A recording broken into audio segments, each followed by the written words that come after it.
আজকে যাদের এসএসসি পরীক্ষার ফলাফল প্রকাশিত হয়েছে এবং যারা আশানুরূপ ফলাফল করেছে তাদের সবাইকে অনেক অনেক শুভেচ্ছা। কংগ্রাচুলেশনস।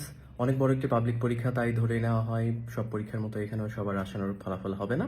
এখন যাদের আশানুরূপ ফলাফল হয়নি তাদের অপশন দুইটা। একটা অপশন হলো হ্যাঁ, মন খারাপ করে থাকা, প্রস্তুতি না নেওয়া, প্রবলেম আইডেন্টিফাই না করা, সামনে আবারও খারাপ করা।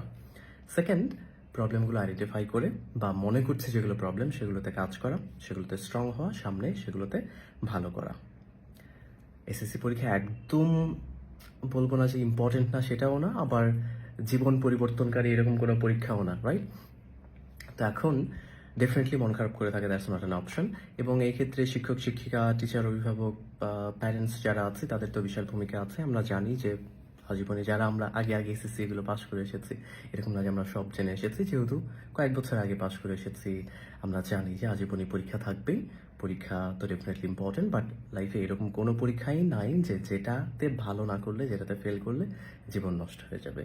তো সবাই সুস্থ থাকো, যারা কৃতকার্য হয়েছো, যারা আশানুরূপ ফলাফল পেয়েছো, সামনে আরও ভালো হবে।